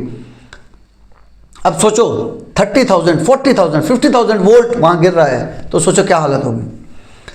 What is thunder? थंडर क्या चीज़ है, या फिर थंडर कैसे प्रोड्यूस होता है? Thunder is the sound. Basically thunder क्या चीज़ है, गड़ गड़ गड़ गड़ जो साउंड आती है ना, गड़ गड़ गड़ गड़, वो साउंड को बोलते हैं प्रोड्यूस ड्यूरिंग लाइटनिंग। लाइटनिंग के टाइम में जो साउंड गड़ गड़ गड़ की साउंड आई ना, जो इलेक्ट्रिक स्पार्क की साउंड आई, उसे थंडर बोला जाता है। Lightning heats the surrounding air very fast. जब लाइटनिंग हो रही थी, ऊपर से लाइटनिंग नीचे गिर रही थी, तो जो सराउंडिंग एयर था वो बहुत तेजी से गर्म होगा। Hot air expends. अब ये बताया, जैसे मैंने ये बताया, यहाँ ये लाइटनिंग हो रही थी तो इसके पास की जो यहाँ एयर थी, ये वाली एयर, अब इतने 1000 वोल्ट है तो टेम्परेचर है वहाँ। जब टेम्परेचर है तो वहाँ की हवाएं बहुत तेजी से गर्म होंगी, वहाँ की हवाएं बहुत तेजी से गर्म होंगी और एक्सपैंड करेंगी अचानक से, एंड प्रोड्यूसेस साउंड वेव, जिससे कि साउंड वेव प्रोड्यूस होगी। The sound wave are heard as a thunder. इसी को हम थंडर बोलते हैं। जो गड़ गड़ गड़ की साउंड आती है ना, उसी को थंडर बोलते हैं। थंडर तो समझ आ गया सर। तो ये थंडर स्टॉर्म क्या है भाई, दोनों वर्ड्स को मिला दो। हम स्टॉर्म को समझ चुके, हम थंडर को समझ चुके, दोनों वर्ड को मिला दो, बन जाएगा thunder storm. A thunder storm is a weather condition with lightning, thunder, rain and strong winds. जब थंडर स्टॉर्म के साथ आए, स्टॉर्म में क्या क्या था, स्ट्रॉन्ग विंड्स थी, रेन था, तो जब वो थंडर को अकम्पनी करेगा तो वो थंडर स्टॉर्म बन गया। भाई तूफान तो आ ही रहा था और साथ में लाइटनिंग और गिरने लगी, तूफान तो आ ही रहा था, लाइटनिंग और गिरने लगी, तो गिड़ गिड़ की साउंड जो आती है, that is thunder storm. It is caused by the rapid upward movement of warm air. जो गर्म हवा ऊपर की तरफ जाती है उसके कारण होता है। इट में also bring hello and heavy rainfall. इसके साथ क्या हो सकता है बेटा, हैवी रेनफॉल हो सकता है, एंड इन सम केसेस ओले गिर गए, हेल आया। जो बारिश आती है ना, अब वो नॉर्मल बारिश नहीं रही, हेल के फॉर्म में गिर रही है। They usually occur in hot and humid region. ऐसे एरिया में होंगे जो गर्म होंगे या फिर जहां ह्यूमिडिटी ज़्यादा है वहां होंगे। How does lightning occur in clouds? मैंने एक्सप्लेन कर दिया है कैसे होगी। During a storm clouds develop positive and negative charge. Cloud के अंदर positive and negative charge develop हो जाएंगे। The upper part become positively charge and lower part become negatively charge. It is not compulsory कि lower negative बनेगा, may be positive भी बन जाए। When charge develop becomes large, electric discharge अकर। जब जैसे जैसे चार्ज डेवलप होगा, जैसे जैसे चार्ज डेवलप होते चले जाएगा, एक टाइम ऐसा आएगा इलेक्ट्रिक चार्ज डिस्चार्ज हो जाएगा। This discharge is seen as lightning.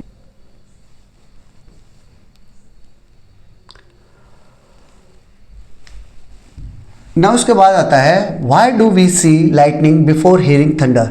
Thunder को देखने से पहले हमें मतलब पहले लाइटनिंग कैसे क्यों दिखाई देती है, उसके बाद हमें थंडर क्यों सुनाई देता है।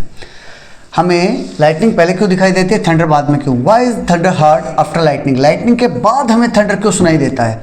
इसका सिंपल सा रीज़न है because light travel faster than the sound.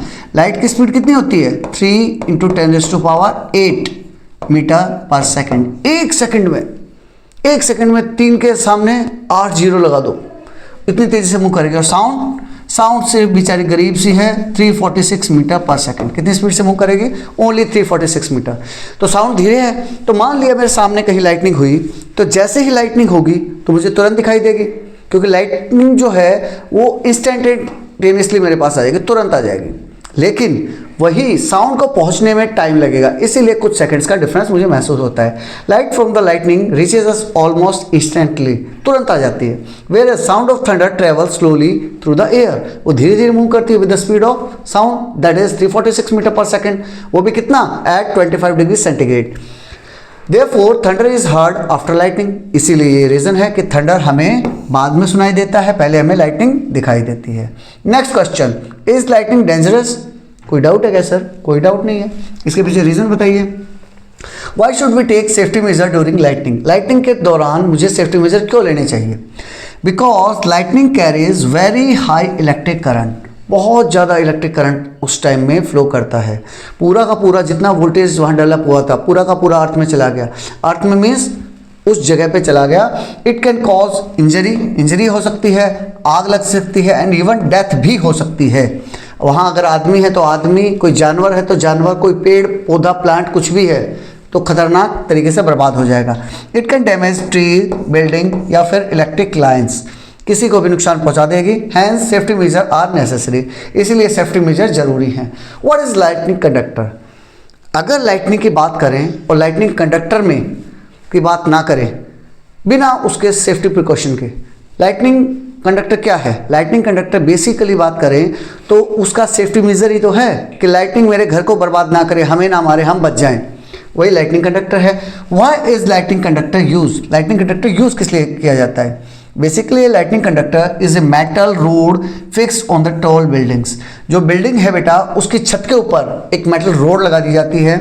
इस टाइप से मान लीजिए मेरा घर है, घर के ऊपर मैं क्या करूँगा, एक लंबी सी रॉड लगा दूंगा।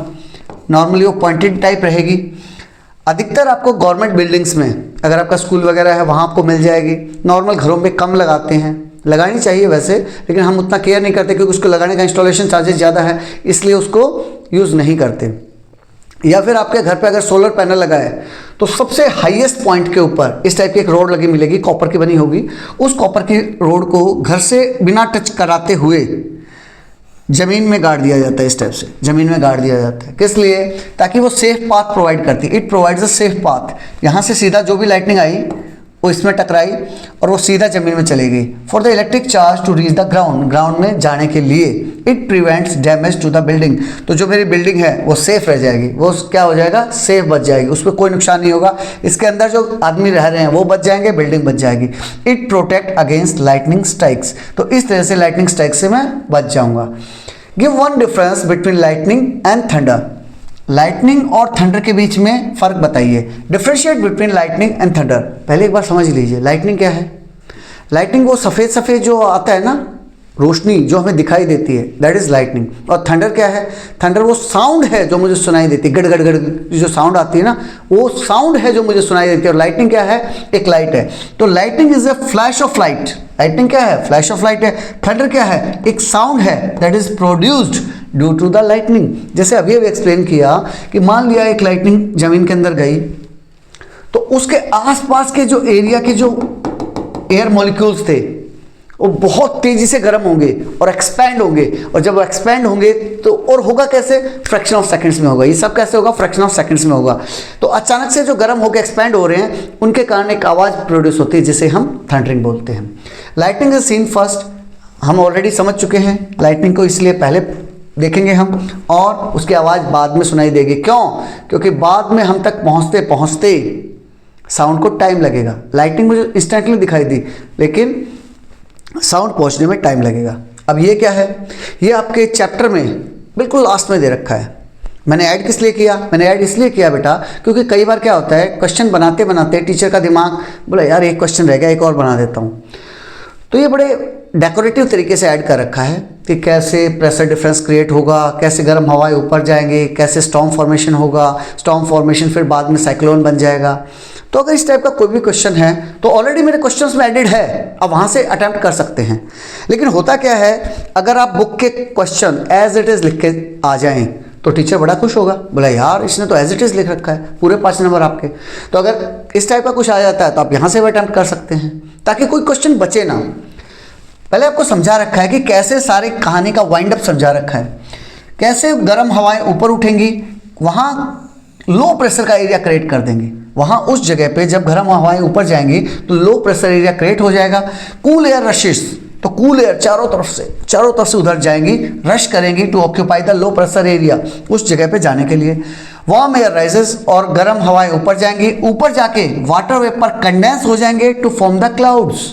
क्लास 6 से पढ़ते आ रहे हो, क्लाउड्स कैसे बनते हैं, क्लाउड का फॉर्मेशन कैसे बनता है, क्लास 6 से पढ़ते आ रहे हो। जब गर्म हवाएं ऊपर जाती हैं इवापोरेशन के थ्रू, जब ऊपर गई, ऊपर जाने के बाद क्या हुआ, वहाँ जाके छोटे छोटे वाटर वेपर्स कंडेंस हो जाएंगे, क्योंकि वहाँ जाके ठंडे हो गए, ठंडे होने के बाद कंडेंस हो जाएंगे, कंडेंस होके मिलते जाएंगे और क्या बना देंगे, क्लाउड्स बना देंगे। फिर एक टाइम ऐसा आएगा कि जो बड़ी बड़ी वाटर ड्रॉप्स हैं क्लाउड के अंदर, वो ग्राउंड पे आएंगी in the form of rain, hello और द स्नो। रेन, हेल या फिर स्नो की फॉर्म में वापस जमीन पे आ सकती है, जिसे हम रेनिंग बोलते हैं। क्यों होगा? इस प्रोसेस का नाम क्या था? प्रेसिपिटेशन। तो प्रेसिपिटेशन से वो वापस आ जाएंगे। पॉजिटिव एंड नेगेटिव यहां आपको बता रहा है कि कैसे positive and negative charge are created in the clouds. Clouds में पॉजिटिव नेगेटिव चार्ज जो हमने लाइटनिंग में पढ़ा था, कैसे डेवलप होगा by these strong winds blowing upwards and downwards, जो ऊपर और नीचे जा रही है उसके कारण, फ्रिक्शन के कारण क्लाउड्स के अंदर पॉजिटिव नेगेटिव चार्ज डेवलप हो जाएगा। When positive negative charge meet they cause lightning. अब पॉजिटिव और नेगेटिव चार्ज जब मीट होगा तो वो लाइटनिंग प्रोड्यूस करेगा। वो लाइटनिंग 3 तरीके से हो सकती है। कैसे? अगर जो मैंने अभी पिक्चर में समझाया था, आपको इमेज के थ्रू समझाया, तो अगर लाइट जो क्लाउड का लोअर मोस्ट पोर्शन से पॉजिटिव या नेगेटिव ग्राउंड में जा रहा है, ग्राउंड के साथ अगर उसने रिलेशन बनाया, जो इलेक्ट्रिक डिस्चार्ज हुआ वो क्लाउड और ग्राउंड के बीच में हुआ, तो लाइटनिंग आपको यहाँ जमीन पे आती हुई दिखती है। लेकिन यही लाइटनिंग कई बार आपने देखा होगा बादलों के अंदर गड़गड़ करके रुक जाती है। वो क्या हुआ? विद इन द क्लाउड, एक क्लाउड से दूसरे क्लाउड में हो सकता है इलेक्ट्रिक डिस्चार्ज हुआ हो, या फिर विद इन ए क्लाउड, एक सिंगल क्लाउड के अंदर ऊपर पॉजिटिव था नीचे नेगेटिव था, दोनों आपस में मिल गए, वो भी एक टाइप का इलेक्ट्रिक डिस्चार्ज है, तब भी आपको लाइटनिंग दिखाई देगी। वही समझा रखा है। अंडर सर्टेन वेदर कंडीशंस, और जैसे जैसे एम्पलीफाई होता जाएगा, स्टॉर्म में डेवलप इनटू द साइक्लोन्स, और फिर धीरे धीरे स्टॉर्म क्या है? साइक्लोन बन जाएंगे। साइक्लोन इस टाइप से फॉर्म हो सकते हैं। अब एक एक्टिविटी समझाइए आपको, क्या बहुत इंपॉर्टेंट है? नहीं, ये एक्टिविटी बहुत इंपॉर्टेंट नहीं है, सिंपल सी एक्टिविटी है, लेकिन मैंने इसलिए ऐड की है सच दैट आप अवेयर हो जाएं कि इस चैप्टर में से कोई भी एक्टिविटी आए लिखनी ऐसे ही है। उसके थीम समझाइए, ये बात समझना। मैंने इस क्वेश्चन के बजाय थीम पे ध्यान दिया है कि आप लोग लिखेंगे कैसे। अगर क्वेश्चन आ गया design an activity to show that high speed wind result in lowering of air pressure, अगर क्वेश्चन आ गया आप दिखाओ एक एक्टिविटी से कि कैसे हाई स्पीड विंड रिजल्ट करेंगी लोअरिंग ऑफ एयर प्रेशर कम हो जाएगा।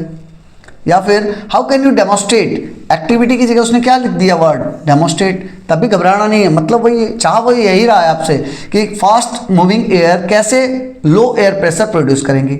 Explain with an activity how high speed wind reduces air pressure. सबका तरीका एक ही है। आंसर में आप कैसे लिखेंगे? सबसे पहले आप एम लिखेंगे। एम मतलब हिंदी में बोले तो लक्ष्य। आपका एम क्या है? एम वही है जो आपसे सुनना चाह रहा हो। एक्टिविटी 2 यहाँ से आप लिखना शुरू कर दीजिए और यहाँ खत्म कर दीजिए, बस। एम में क्या लिखा? To show that high speed wind cause a decrease in air pressure. ये क्वेश्चन से ही मिल जाएगा आपको। एम कहाँ से मिल गया? क्वेश्चन से मिल जाएगा। अब इंपॉर्टेंट लाइन्स को मैं अंडरलाइन कर रहा हूँ। एम के बाद क्या आएगा बेटा? Material required. आपको क्या क्या चीज़ चाहिए? स्ट्रिप ऑफ पेपर चाहिए, एक पेपर की एक स्ट्रिप चाहिए, दूसरा आपका मुंह चाहिए, वो तो आपके पास है ही, किस लिए चाहिए? एयर ब्लो करने के लिए चाहिए। इसमें उसने पेपर स्ट्रिप के साथ समझा रखा है, यही एक्टिविटी आपकी बुक में आप देखना 2 बैलून के साथ समझा रखी है। आप कोई सी एक्टिविटी लिखें, तरीका यही रखना। आपकी बुक में 2 बैलून ले रखे हैं, 2 बैलून को धागे से बांध दिया, अभी वो नॉर्मल सिचुएशन उसको ऑब्जर्व किया तो वो आपको ऐसे बिल्कुल पैरेलल टाइप दिखाई देंगे। फिर मैंने क्या किया, उसके बीच में एयर ब्लो की। जब एयर ब्लो करूंगा यहाँ से हवा निकल गई, जैसे ही मैं तेज हवा निकली तो इस जो बीच का एरिया है वहाँ लो प्रेशर क्रिएट हो जाएगा और दोनों साइड से, अब साइड से तो प्रेशर नॉर्मल ही है जितना पहले था और बीच में कम हो गया, तो इसका मतलब बाहर से वो बैलून अंदर की तरफ आ जाएंगे, वो दोनों बैलून पास पास आ जाएंगे। आपकी बुक में ऐसे समझा रखा है, ये दूसरे तरीके से मैंने डिज़ाइन किया है। इसमें प्रोसीजर क्या रखेंगे, hold the paper strip with both hands so that it Hanks freely in front of your mouth. इस टाइप से आप उस पेपर स्ट्रिप को पकड़िए। पेपर स्ट्रिप को पकड़ने के बाद उस पेपर के ऊपर में आप एयर ब्लो करेंगे। जब आप ऊपर में एयर ब्लो करेंगे तो इस एरिया में उस स्ट्रिप के ऊपर प्रेशर कम हो गया। जैसे ही हाई विंड फ्लो की प्रेशर कम हो जाएगा, प्रेशर कम हो जाएगा तो नीचे का प्रेशर तो नॉर्मल है जितना पहले था, तो अब वो ज़्यादा महसूस होगा तो स्ट्रिप ऊपर की तरफ आ जाएगी। वही समझा रखा है। ऑब्जर्व आप क्या करेंगे, when air is blown fast the paper rises upward, paper ऊपर की तरफ आ जाएगा। इसको एक्सप्लेन कैसे करेंगे, fast moving air has low pressure. जैसे ही मैंने एयर को फास्टली मूव कराया उसका प्रेशर कम हो गया। Blowing air quickly over the paper lowers the air pressure above it. उसके ऊपर का एरिया में उसने क्या किया बेटा, एयर प्रेशर को कम कर दिया, जिससे हुआ क्या, the air below the paper has higher pressure. नीचे की तरफ से प्रेशर कैसा था, ज़्यादा हो गया, जिससे कि पेपर ऊपर की तरफ चला गया। कंक्लूजन वही है जो क्वेश्चन था, कंक्लूजन वही है जो एम था। दिस एक्टिविटी प्रूव्स दैट, इस एक्टिविटी ने क्या प्रूव किया कि high speed wind results in lowering of air pressure. Real life example कैसे कोरिलेट कर सकते हैं, ड्यूरिंग साइक्लोन्स और द स्टॉर्म्स, साइक्लोन या स्टॉर्म के दौरान, तूफान के दौरान wind moves very fast, wind बहुत तेजी से मूव करती है। जैसे मैंने हवा मारी थी वैसे विंड तेजी से मूव की, एंड एयर प्रेशर बिकम्स लो, इसीलिए एयर प्रेशर कम हो गया, which can lift roofs and the object, जिससे कोई लोहे की जो टीन वगैरह डाल रखी होती है, पतरे डाल रखे हैं, लोहे की शीट डाल रखी है कुछ लोगों ने पार्किंग वगैरह में, वो उड़ जाती है, या फिर कुछ घरों की छत भी उड़ जाती है। क्यों? क्योंकि जैसे ही हवा फ्लो की तो घर के ऊपर का एरिया, ऊपर के एरिया में लो प्रेशर क्रिएट हो गया और नीचे से प्रेशर सेम था तो वो ऊपर उड़ जाएगा। तो इस एक्टिविटी के थ्रू मैंने आपको ये समझाया है कि लिखना कैसे है। एम लिखना है कि भाई मैं चाह क्या रहा हूँ, मटेरियल मुझे क्या क्या चाहिए, मेरा प्रोसीजर क्या रहेगा, मैं कैसे करूँगा उसको, ऑब्जर्वेशन मैं क्या ऑब्जर्व कर रहा हूँ, मैं देखा क्या मैंने एक्टिविटी में, एक्सप्लेन करोगे कि भाई ये रीज़न था उसके पीछे, and at the last conclusion मैंने क्या कंक्लूड किया। हाँ, इस एक्टिविटी में मैं एक रियल लाइफ एग्जाम्पल ऐड कर दिया, आप चाहें तो ना भी करें कोई दिक्कत नहीं है। इस तरह से कोई भी एक्टिविटी आए आप उसको ऐसे अटैम्प्ट करेंगे। इसके साथ थ्योरी पार्ट कंप्लीट, जो थ्योरी के क्वेश्चन बन रहे थे अब मैंने कुछ न्यूमेरिकल ऐड किए हैं। कुछ क्वेश्चन वही हैं जो हम लास्ट चैप्टर में कर चुके हैं। अगर आप लास्ट चैप्टर में अच्छे से समझा है तो ये आपको हलवा क्वेश्चन लगेंगे। जैसे a force of 200 newton act on an area of 10 metre square, calculate the pressure. तो जब भी इस टाइप का कोई भी क्वेश्चन मिलता है न्यूमेरिकल आप अटेम्प्ट करने जा रहे हैं तो कहानी पे ज़्यादा ध्यान मत देना कि सोनू वहाँ गया, मोनू ने ये किया, राकेश ने ये किया। नहीं, ना सोनू काम का है, ना मोनू काम का है, ना राकेश काम का है। काम का है उसमें वो दे क्या रखा है। पहले आप लिखो फोर्स कितना है, सीधा लिख लो 200 न्यूटन दिया है, ठीक है, बहुत अच्छी बात। साथ में यूनिट जरूर लिखिए, अभी से आदत डाल लीजिए, हायर क्लासेस में बहुत हेल्प मिलेगी आपको। एरिया कितना दे रखा है, 10 मीटर स्क्वायर एरिया दे रखा है। कैलकुलेट क्या करना है, लिखिए, ये मत सोचिए कि कैलकुलेट क्या, लिखिए उसको, प्रेशर के सामने ऐसे क्वेश्चन मार्क लगा लीजिए। जैसे आप लिखेंगे तो मैं अप्रोच बता रहा हूँ, जब आप आईआईटी वगैरह के लिए प्लान कर रहे होंगे ना, तब आपके अप्रोच बहुत मैटर करेगी कि न्यूमेरिकल को अटैम्प्ट कैसे करना है। तो जैसे आप लिखेंगे तो आपको दिमाग में घूमना चाहिए मुझे प्रेशर कैलकुलेट करना है, और प्रेशर कैलकुलेट करने के लिए कौन कौन से फॉर्मूला थे, वो था। उस फॉर्मूला में मुझे ये दोनों चीज़ मिली हुई हैं, ये देखो, और मुझे ध्यान आ गया प्रेशर का फॉर्मूला था फोर्स पर यूनिट एरिया। तो मेरे पास ये भी है, मेरे पास ये भी है। जैसे मुझे पता चला दोनों चीज़ हैं तो प्रेशर तो बचा क्या, कुछ नहीं बचा। फिर तो कोई भी बच्चा कैलकुलेट कर लेगा, एक क्लास 5th का बच्चा कैलकुलेट कर लेगा कि 200 को 10 से डिवाइड करूंगा तो 20 आएगा। उस 20 क्या है? प्रेशर है। प्रेशर की यूनिट क्या होती है? पास्कल होती है। लिखा कैसे जाता है? Capital P small a, capital P small a। Same question यहाँ दे रखा है, बस उसने फोर्स 500, एरिया 5, तो 500 को जब 5 से डिवाइड करेंगे तो 100 पास्कल आ जाएगा। सेम यहाँ है 400 न्यूटन फोर्स है, एरिया कितना है 20, तो 400 को 20 से डिवाइड करेंगे, प्रेशर आ गया। 3-4 एक सेम क्वेश्चन है। हाँ, ये न्यूमेरिकल थोड़ा अच्छा है, थोड़ा सोचने के लिए आपको मजबूर करेगा। 2 bricks are placed on ground, 2 brick रखी हुई हैं, जमीन पे रखी हुई बेटा।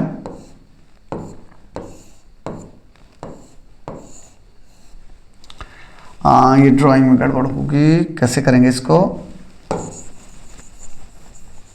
उसने क्या बताया बेटा? 2 ब्रिक्स ले रखी हैं, एक को मैंने फ्लैट रखा है इस टाइप से, एक को मैंने यहां फ्लैट रखा है, दूसरी को इस टाइप से उसने हॉरिजॉन्टल वर्टिकली रखा है, सीधा खड़ा करके इस टाइप से। 2 bricks are placed on ground, 2 bricks रखी हुई हैं, 1 फ्लैट, एक फ्लैट है। फ्लैट का मतलब उसका ये वाला एरिया जमीन के टच में है। 1 अपराइट, दूसरी इस टाइप से रखी, ये वाला एरिया जमीन के टच में है। Which exerts more pressure and why. Pressure की जब मैं बात कर रहा हूं, that is equal to force per unit area. तो कोई बच्चा बोलेगा सर ये कौन सा क्वेश्चन है, इसमें तो कुछ नंबर दे ही नहीं रखे। ये कॉन्सेप्चुअल क्वेश्चन है बेटा, ये समझो। यहां आपको प्रेशर कैलकुलेट करना है, फोर्स डिवाइडेड बाय एरिया। और अगर आपको ध्यान है, मैं एक्सप्लेन किया था, pressure is inversely proportional to the area. Area और प्रेशर के बीच में इनवर्सली प्रोपोर्शनल, उल्टा रिलेशन है। तो यहां देखो, इसका जो ईंट को जब मैं ऐसे रख रहा हूं हॉरिजॉन्टली, तब उसका बहुत बड़ा एरिया जमीन के कांटेक्ट में है, तो यानी एरिया बढ़ गया। और इस केस में एरिया घट गया, इस केस में एरिया घट गया। तो जैसे ही एरिया घटेगा तो तुम्हें क्या लग रहा है? प्रेशर बढ़ेगा, तो इसका प्रेशर बड़ा होगा, इसका प्रेशर कम होगा, सीधा सा है। तो जो अपराइट ब्रिक होगी उसका प्रेशर ज़्यादा होगा, इसका प्रेशर ज़्यादा होगा, इसका कम होगा, जो हम नाइफ वगैरह के केस में देख चुके हैं। अब आते हैं बेटा case based question. Case based question क्या होते हैं? जहां नॉर्मली उसको आपको रियल लाइफ से कोरिलेट कर दिया जाता है। केस बेस्ड क्वेश्चन में क्या रहेगा? कोई सोनू, मोनू, राकेश, मुकेश, इस टाइप के कुछ नाम दे रखे होंगे, उसने ऐसा किया, उसने वैसा किया, क्यों किया? अगर आप रियल लाइफ में उसको कोरिलेट कर पा रहे हैं तो आप उस क्वेश्चन को इजीली कर पाएंगे। जैसे यहाँ साइक्लोन वार्निंग के बारे में दे रखा है कि कोस्टल विलेज में एक साइक्लोन वार्निंग मिली उन लोगों को। People were asked to move to the shelters. लोगों को बताया गया कि आप लोग शेल्टर में चले जाइए एंड स्विच ऑफ इलेक्ट्रिसिटी, और इलेक्ट्रिसिटी को स्विच ऑफ कर दीजिए। तो पूछ रहा है why was electricity switched of, electricity को क्यों ऑफ किया गया, या फिर लोगों को शेल्टर में क्यों भेजा गया, या फिर which factor causes cyclone formation, किस कारण से साइक्लोन फॉर्मेशन हुए। तो साइक्लोन फॉर्मेशन को तो हम बड़े अच्छे से समझ चुके हैं, मैंने बताया आपको साइक्लोन कैसे फॉर्म करेगा। लेकिन स्विच ऑफ या उसके बारे में बता रखा है, electricity switched off to prevent accident, ताकि एक्सीडेंट ना हो। एक्सीडेंट कैसे हो सकता था?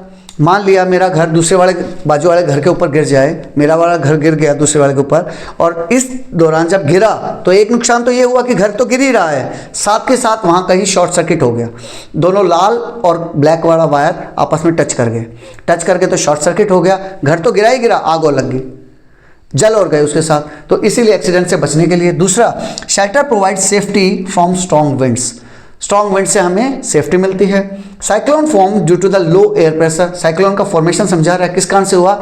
लो एयर प्रेशर के कारण या फिर प्रेशर डिफरेंस के कारण। अर्ली वार्निंग से हमारी बहुत सी लाइफ या फिर पैसा बच जाएगा। यहाँ डैम कंस्ट्रक्शन के बारे में वही क्वेश्चन दोबारा से घुमा के पूछा है। Engineers made the dam wall thicker at the bottom, engineers ने एक डैम बनाया, इस टाइप से एक डैम बना रहे थे वो, तो उन्होंने क्या किया, जो ये दीवार थी ना, ये ऊपर से तो पतली रखी और नीचे से काफ़ी चौड़ी रखी है, देखो इस टाइप से काफ़ी चौड़ी रखी, जैसे जैसे ऊपर जा रहा है वो कम हो रहा है। Why is the dam thicker at the bottom, bottom पे जो डैम है वो चौड़ा क्यों है?